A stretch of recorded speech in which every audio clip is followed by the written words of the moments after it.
Hello again, and welcome to the latest edition of the Mack Brown Show. My name is Jones Angel, along with the Hall of Fame head coach of the Tar Heels, Mack Brown. We'll be talking Carolina football for the next hour, and the show presented by our friends at Top of the Hill. For 25 years, Top of the Hill Restaurant and Brewery has been a pre- and post-game tradition in Chapel Hill. Handcrafted beer, great food, and atmosphere, and it is where Tar Heels come to celebrate. We're going to talk to Coach for the next 60 minutes or so. We're going to answer some of your questions for the head coach of the Tar Heels, look back at that matchup with Virginia Tech, look ahead to the home opener as well.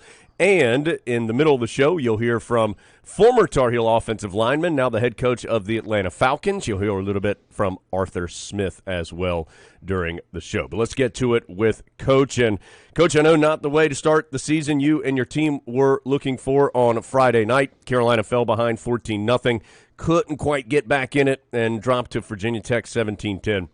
I know you and your staff have diagnosed this thing from every angle since Friday. What were your main takeaways?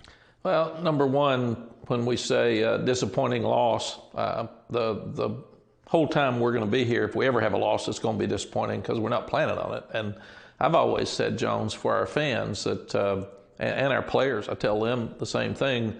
This sport's not worth playing if you lose. You're going to lose some, and you need to learn because that's what life's about. You have to learn how to learn from the loss and overcome it and move forward and be better in your life or the next week because of it. But you don't want to lose. That's just not it. So going on the road, one of the toughest environments I've ever seen with a lot of new faces playing new positions, we knew it was going to be tough. But I thought the script had worked perfectly because we got behind. We struggled the first half offensively. We got better the second quarter defensively. In fact, the last three quarters, we held Virginia Tech to 93 yards the second half and 3 points.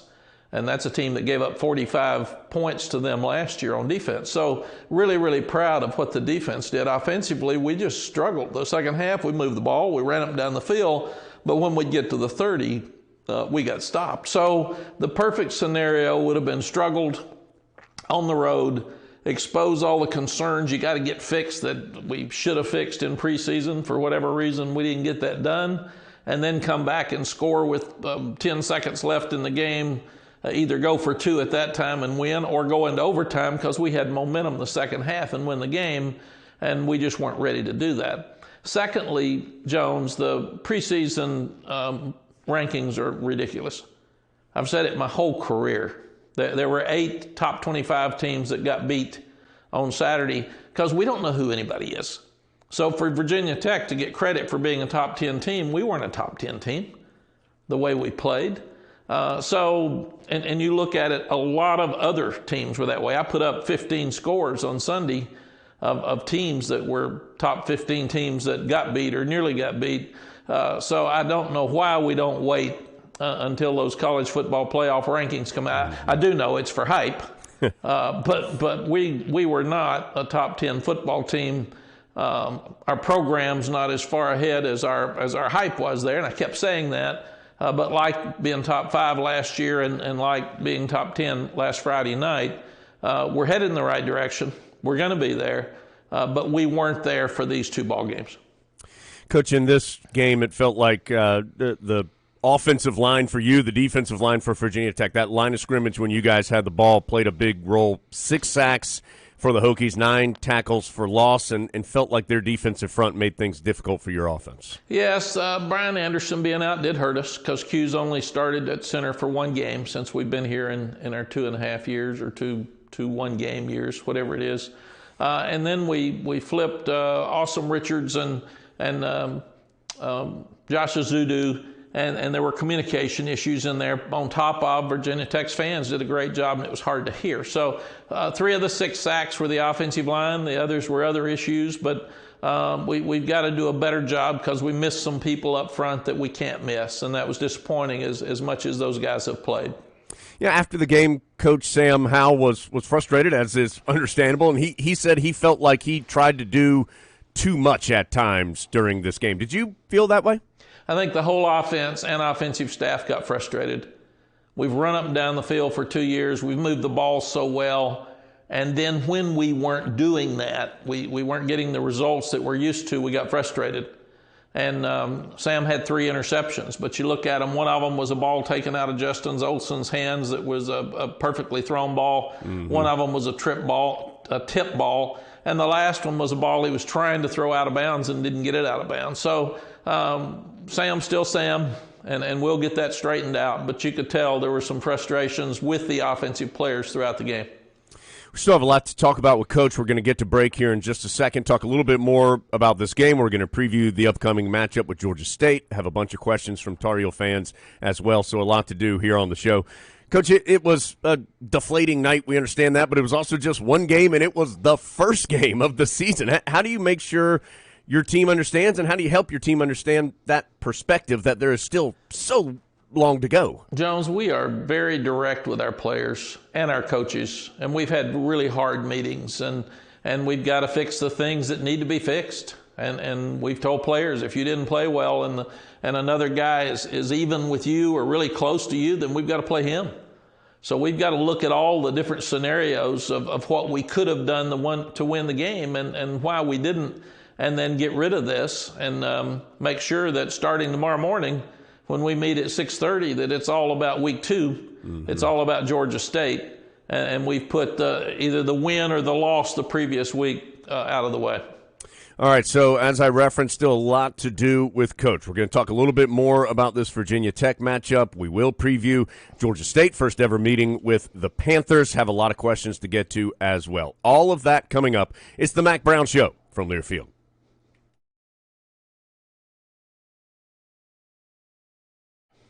Thank you so much for joining us, no matter how you are joining us. There's so many different ways to listen to the show now. You can listen on your Tar Heel Sports Network radio affiliate. We're online in a bunch of different places. You can app and listen to us. We're just glad you're here with us. So thanks so much for joining us as I talk Tar Heel football with the Hall of Fame head coach of the Tar Heels, Mack Brown. My name is Jones Angel. Coach, you referenced this in our first segment.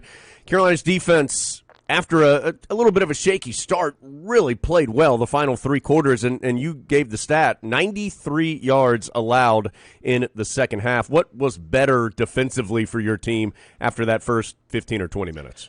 Jones, let me finish the conversation from the first part of the show, too, is for our fans. You guys have spent your money. You've been so positive for us for the 2 years we've been here, even in our ups and downs, and so when we lose, it hurts for you. It hurts us for you because we appreciate you so much, and our guys know that. So come Saturday night, like Virginia Tech fans came, and this is going to be a great team.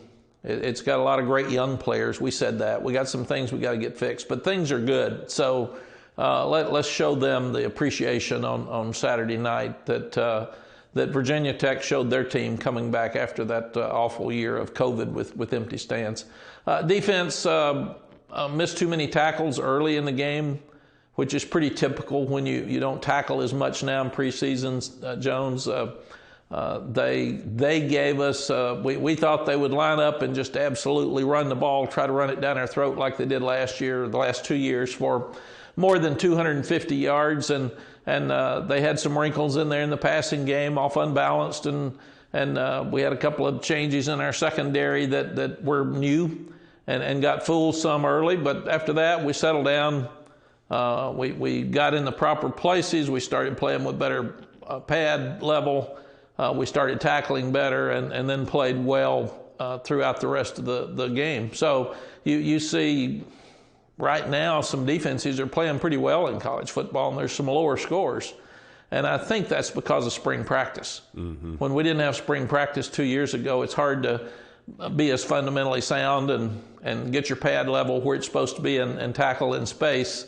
But Clemson and Georgia didn't have an offensive touchdown. Right. Which is interesting. So I'm excited about this defense, and we've got a lot of depth. We played a lot of people. I was proud that they got settled back down after the tough start, but they played well enough to win and got us 2 turnovers, only got 1 sack. But again, Virginia Tech was ahead the whole game. We got to get ahead so people have to throw to catch up, and that's when you have a chance to get more sacks.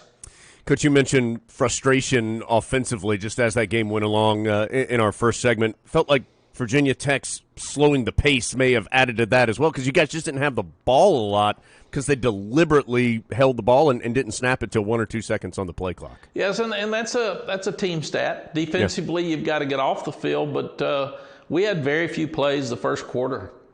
And 15 yards, I think. So it's about team. You've got to stay on the field offensively, so you got to make third downs. We were 2 for 10, and that's because we didn't make yards on first down, and we were third and long. And then you've got to get 3 and outs. And I think we had 3 during the ball game. But so you got to get more 3 and outs. You got to work hard to get better field position with your kicking game, and you've got to stay on the field offensively, and we just didn't do that. Coach, wanted to highlight a couple of individuals who had nice games for the Tar Heels. Josh Downs, 9 catches, 132 yards, and a touchdown. You said you were looking to find out who would step up in these new roles offensively, and certainly appeared Josh did on Friday night. Yes, Jones. We thought both running backs did a very good job for their first game for us. Josh Azudu and Jordan Tucker both did a good job. In fact, Josh did a great job. He's been our best offensive lineman since we've been here. And Josh Downs was outstanding, and we knew that. We got to give him some help. We got to have the other receivers step up. We've got to make more uncontested plays. So that's one of the big issues for this week is who are going to be the outside guys that can step up and take pressure off Josh Downs, because if I'm Georgia State, I double team him and leave the rest of the guys open right now. Yeah, you talk about 50-50 balls a lot, Coach, and how you want those to be 80-20 for your team when you throw them. And it just felt like a lot of those 50-50 balls did not go Carolina's way on Friday night. No, in fact, I think it was 100% against us. They hit Thompson over McMichael for the deep ball when Kyler was right there, just got to make the play. And then we had the ball taken out of Justin Olson's hands. We had another ball that was knocked out of Emory Simmons' hands over on their sideline. And then we had a ball deep in the end zone to Emory that probably was the least bit underthrown. But we've got to make plays on all those balls. Coach, wanted to highlight a couple defensive guys who had nice days as well before we take a break and then start getting at some questions from Tar Heel fans. Jaquarius Conley tied for a team-high 7 tackles. He had an interception, had a tackle for loss, had a fumble recovery. Felt like he was all over the field on Friday. Yeah, Jaquarius is going to be a great player. He'll be a guy who has a chance to be a top-round draft choice because he's such a good player. He missed a few tackles early. He had a few alignment busts on some of those early pass plays just because he hadn't played that position before. But he learned very quickly and made plays throughout the night. So we feel like that's a good move for him and one that he will make plays every game. He loves to play.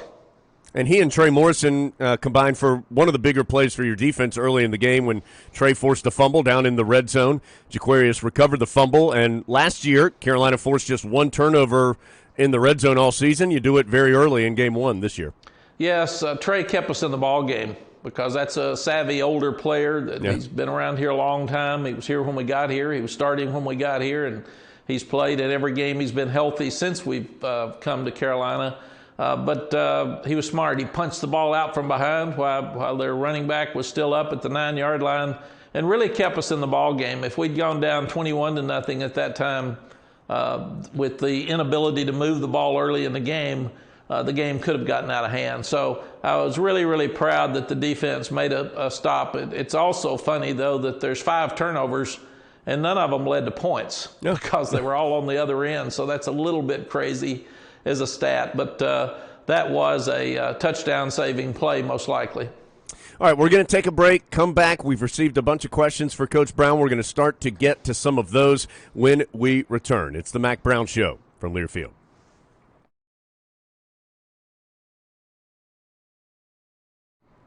It's the Mack Brown Show presented by our friends at Top of the Hill. And Coach and I said this last week. Gosh, we wish we were with Carolina fans live at Top of the Hill. That was our plan this year. But with COVID making a little bit of a spike here, we're going to do the smart thing, want to stay as safe as possible for both all of us and all of you. And so we'll continue to monitor that. And as soon as we get the clearance that we feel like it's a good idea, we're going to be back at Top of the Hill. Can't wait to do so because we love being there with you to talk Tar Heels. Well, Jones, and let me say, if we Yes, keep sir. having 70 to 100,000 fans in stadiums every Friday and Saturday night, then we will go back to the top of the hill. Because right. if we come out of this and everybody's safe with that many people sitting together, that's right. Then we're good. We can have our 100 fans with us there at top of the hill. We'll be all right. I think we're fine. I can't wait to be back and join you there. But, Coach, some fans have sent in a bunch of questions, and a reminder you can do it every single week. And with our current situation, we are recording on Monday early in the day for air Monday evening, so we encourage you to get those questions in. You can send an email, asktheheels@gmail.com, or shoot me a tweet. You can do it on social media, @JonesAngel, 2 L's at the end of my last name. All right, let's get to some of the questions. Coach, we'll start with Brian, who sent in an email. Was curious about the strategy on kickoff of the immediate fair catch. I think Carolina fair caught every kickoff on Friday night. Brian was wondering what discussions you guys had to come to that choice. Brian, most of the people in college football now are fair catching the high ball. Every ball, I think, went out of the end zone over our head, over the goal line, except for the first one that we fair caught. But last year, the people that fair caught every ball in kickoffs ended up 6th in kickoff returns in the country. Wow. And I've been watching people most of the time. The kickers are so good now. The ball's so high. And if it goes inside the 2-yard line to the goal line or deeper, large majority of the time you do not get back to the 20. And you're starting at the 25 if you fair catch. So what we're looking at is if the kicker was like 70% kicking it out of over the goal line for Virginia Tech, unless there's weather, unless there's wind that would make a significant difference in the length and depth of those kicks. If we feel like that they're going to kick it over our head, we're going to spend time with sky kicks and we'll spend time with squibs. But if they're going to kick it out most of the time, we're not going to spend a lot of time during the week preparing for something that might happen once during the ball game. So that's just the philosophy that we're looking at, and most teams across the country are looking at. The rules committee tried to take concussions out of the game as much as they can, which is a great idea, obviously. And one of the first places they started was kickoff return, because you've got two groups running 40 yards apart and hitting each other with a lot of distance between them. So a lot of the concussions were happening on kickoff return, kickoff coverage, and that's why they've tried to eliminate some parts of that in our game. And what we're doing is looking at the stats, looking at the analytics, and trying to make sure that it's the safest thing. Coach, next question. This was also an email, came from Trevor. He said several times on Friday it looked like Sam was ready to throw but didn't do so. Was there a lack of separation from receivers, or do you think something else caused this? Trevor, we've had timing with obviously Diami, Bo Corrales, and Daz Newsome for the 2 years we've been here. So I really think it's just timing. I was worried about that in spring practice. I was worried in preseason. But we've got to work to make sure that we get him 3 to 5 guys that he's comfortable with. We've got to make sure that we're running the proper routes for these guys to make sure they get open, because Sam's having to run too much. And we've got one of the best quarterbacks in the country, and we've got to utilize him. But we also need to get the ball to our backs more and out of the backfield. We did that a lot last year, and I didn't think we did any of that as well Friday night as we needed to. Virginia Tech's got a really good secondary. A lot of those guys will be NFL guys, and I thought they matched up with us pretty well. Coach, I know you're a little limited in what you can say as far as officiating or specific calls, but Caleb had a question about the interception, the first, when Justin Olson appeared to have caught the ball and had it taken out of hands. Caleb was curious, should that have been a reviewable play in your mind? Caleb, absolutely. I'm not questioning the call, but looked like to me he caught it, came down, and they took it out of his arms. Well, number one, Justin shouldn't let him take it out of his arms, but number two, review it. Let's take our time, because that was a key play in the ball game where we were moving. So, yes, I'm not criticizing the officiating, but I thought that was one that we should have stopped the game and looked at very closely, because it was such a key play in the game with us moving the ball. Coach, another question in that vein. Bill sent this one about the ineligible receiver downfield. I believe Carolina was flagged 3 times for that particular foul. Bill was curious what you guys saw on tape and how you correct that. Bill, it's a tough one with RPOs, but one of them was a screen, and then the screen wasn't open, and Sam threw it downfield. Another one, a guy just drifted, but it is something that's a real key problem in college football right now, and we've worked on it so hard, and we did a poor job of it Friday night, so we've got to make sure that those offensive linemen know there's a difference in where Sam's scrambling and running, and he was running for his life some on Friday night, so the guys were trying to get downfield and block for him, but also Sam's so good, sometimes he'll act like he's going to run, pull the secondary or pull the linebackers up and throw the ball over their head. Mm-hmm. Well, when he starts to run, some of our linemen, they want to win so badly, they're trying to turn up and help him, so that's something we've just got to keep working on. Coach, you referenced Brian Anderson in an answer earlier and had a couple questions about Brian and just his status and the impact of not having your regular center, such an important position on that offensive line. Well, Brian's also our best leader. And I think Q came out a play or two, and because his helmet came off, and Brian went in the game, but he wasn't able to play the whole game. We were hoping he would be able to, but he hadn't practiced very much. So he was dressed. He did work out before the game, and they said he was okay to play, but he hadn't practiced very much. So we felt like it was better to go with Q Johnson. But again, we had some other movement and changes in the offensive line, and then you had a situation where Marcus McKeithen came out once. You had another one where Josh Azudu came out once. So we got to get those guys back on track. That was not their best game by any means. We had communication issues, but none of what we had should have happened. So that's on us as coaches, and we've got to get it fixed. We're going to take a break here and come back. Some more questions for Coach coming up, plus we'll preview Georgia State. Coach, in the next segment, though, our radio listeners are going to hear a bit of an interview that Adam Lucas and I did with brand new Atlanta Falcons head coach Arthur Smith. I know you did not coach Arthur when he was here at Carolina, but how great is it to have another Tar Heel out there in the coaching world? Well, it's so great, and Arthur's such a good person, and the people that were around him when he was here just all love him, and he's done a tremendous job working his way to the top in the NFL. And I'm a Falcon fan now because I want him to win. And he spoke to our high school coaches this spring. He was so gracious, as busy as he was. We need to get him back to Chapel Hill anytime we can. But can't wait to watch his teams. I was so impressed the way they ran the ball with the Titans, and especially in the red zone. They were the best red zone offense in pro football in the NFL, and we've worked really, really hard to try to learn from him. So you're going to hear some of that interview after this commercial break. Then when that is over, Coach will be back. We'll answer a few more questions here on The Mack Brown Show from Learfield.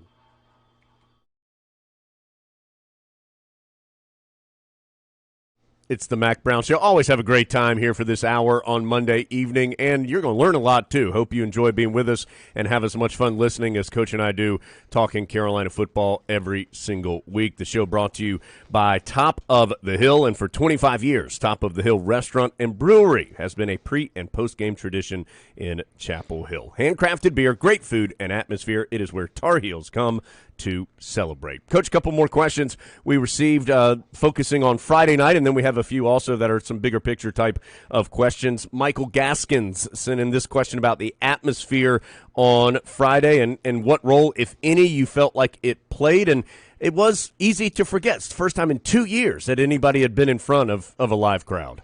Yeah, Michael, I thought it was maybe the best atmosphere I've ever been in. Wow. And that's 33 years as a head coach. Give those guys credit. The students were there 2 hours before. You couldn't hear during the entire ball game. Even when we'd come back and make plays, they didn't boo their team. They didn't get down on them. When DJ Jones got hurt, got his shins hurt, they were very gracious when he got up and clapped for him. He was leaving the field. So congratulations to the Virginia Tech fans. They had a tremendous atmosphere. It's not just Sandman. I'm talking about the entrance is an entrance. That's before the game starts. These people yelled every play for the entire ball game, and I want to see that same atmosphere from our bunch on Saturday night when we play Georgia State, because it's about us. It's not about who we play. And it should be that way all the time, because we've played well at home most of the time since we've been here, and we've had great crowds. So Saturday night, let's show our team how much we appreciate all the efforts they've put in to get where we are over 3 years. Coach had a question from Dennis about any freshmen that caught your eye on Friday. I believe, and I may be incorrect, I believe Caleb Hood and Javari Ritzie were the only two true freshmen, though, that saw the field. Is that right, Coach? I think Ra was in on some special teams. He changed his number. Yeah. Because he had to, because Josh Downs is out there as a punt returner, but Ra was on punt return. But Caleb only played 2 plays, but Javari Ritzie played quite a bit. And he's going to be a special player. We've got to get him in there more. And it's the other thing, I think, Jones and fans will see this team get better, because the more talented players are the young ones, and the more they play with confidence, the better this team's going to get. Coach, a couple questions about timeouts in this game and your philosophy on how you like to use them near the end of the game. Yeah, everybody always likes to be the timeout guru. That's one that people are crazy about. We've got to do a better job when we're trying to pull somebody offsides on the 4th and 2, and we didn't do it. We needed to get our offense off the field fast enough, because there was 1:26 left in the half, and we had 3 timeouts. We had to waste one there, and we used 2 of them and still got the ball back, but we would have had another timeout. So we've got to do a better job. If we're going to try to pull the other team off with our offense, don't make us waste a timeout. Get off fast and get the punt team on fast, because a delay of game would have been better than wasting the timeout at that point in retrospect. At the end of the game, you like to have them in your pocket. We had 37 seconds. People are screaming, use them, use them, use them at 56. Even Andre was saying that as an analyst. I like to have them at the end of the game, so you can call a bunch of plays with 20 seconds left. Right. If you've got your timeouts in your pocket. So why use it at 51 when you can use it at 37? And it was second down, I think, when we threw the interception that the game was over. But we would have had our timeouts at the end, so we could have taken our time in those critical plays at the end of the game and making sure that you've got time to strategize. If you've got your play and you're going with 57 seconds left, why call a timeout?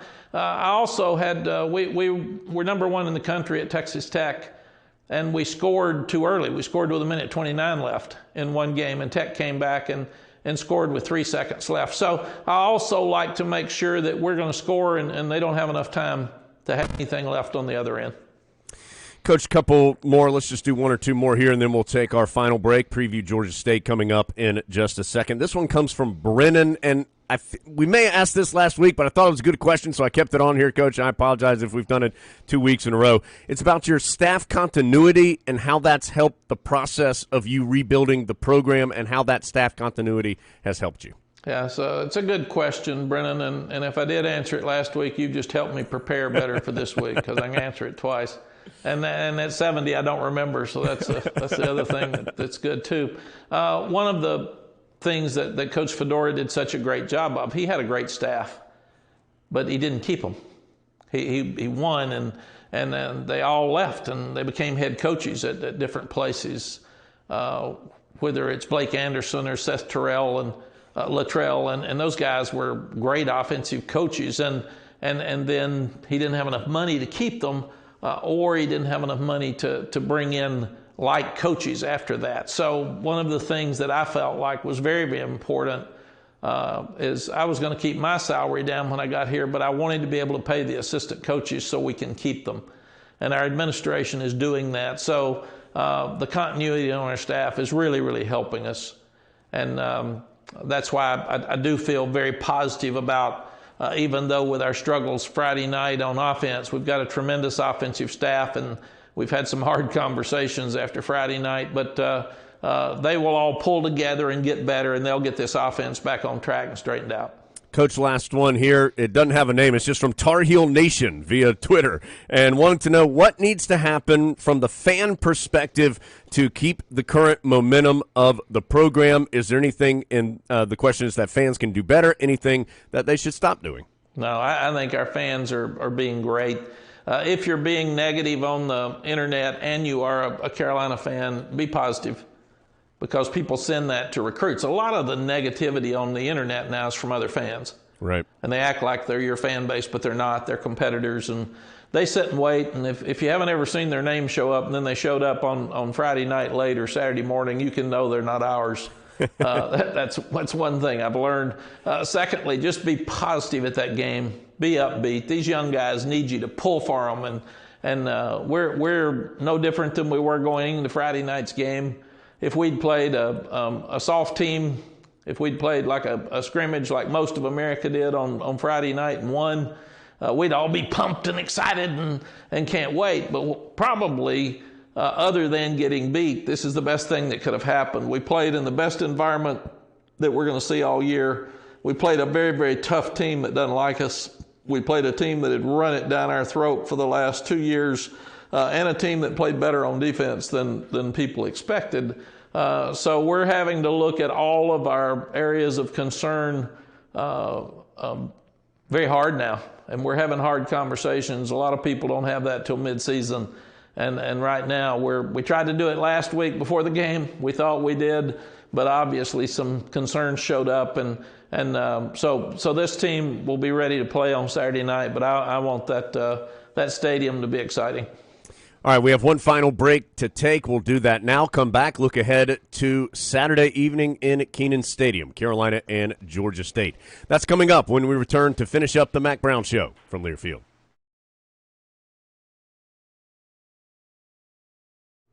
Home opener for the Tar Heels, and great kickoff time, night game, Kenan Stadium, 7:30.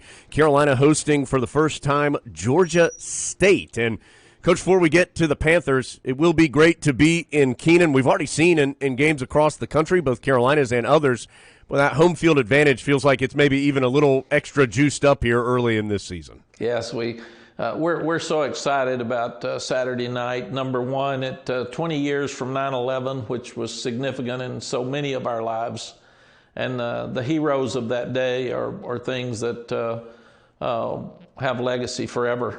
And you hate that people lost family members, but it changed our lives. It changed the way we travel. It changed our security. It changed our country.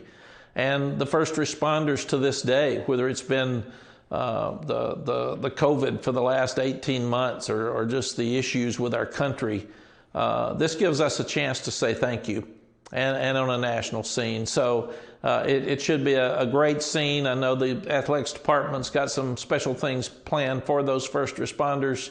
And it'll be the first time that we've had a full house in 2 years. So thank goodness that as hard as it was to play in front of that Virginia Tech bunch on Friday night, let's all wear blue on Saturday night, and let's be screaming and loud and pumped up and ready to reach out and say thank you to what this team's done to get where they are today, and pick them up and help them move forward. Coach, the Panthers struggled in their season opener against Army, but this is a team 6-4 a year ago, went to and won a bowl game, defeated East Carolina last year, hung tough with good teams like App State and Louisiana last year. This is a good team and a good program. Yeah, beat Tennessee 2 years ago. Nobody wants to play Army, Jones. Right. And their defensive line is the strength of their defense, and those guys, the defensive line and their secondary are both experienced and really good. And again, they got behind early with Army, and Army kept the ball kind of like Virginia Tech did against us, and their offense didn't get to play much. Cornelius Brown's a big, tall quarterback that can run, but they're a running offense that can throw it. Their best receiver didn't play because of COVID protocol. So they're disappointed, like we're disappointed, and somebody got to come out and get on the winning track. So let's make sure it's us. I talked to Ty Chandler about them upsetting Tennessee and Knoxville a couple of years ago, and he was on that team, and he said, yes, sir. No, we didn't play our best, but we allowed them to come in there, and they got confident and did well. So we need to come out of the gate early and be ready to play. And this was a good rushing team a season ago as well, averaged nearly 200 yards per game on the ground. Again, it is a 7:30 kick on Saturday night. We'll be on the air radio-wise at 6:30 for that one. Coach, great to be with you again. Thank you for your time, generous as always, and look forward to talking with you next week. Thanks, John. See everybody on Saturday night. This has been the Mack Brown Show from Learfield.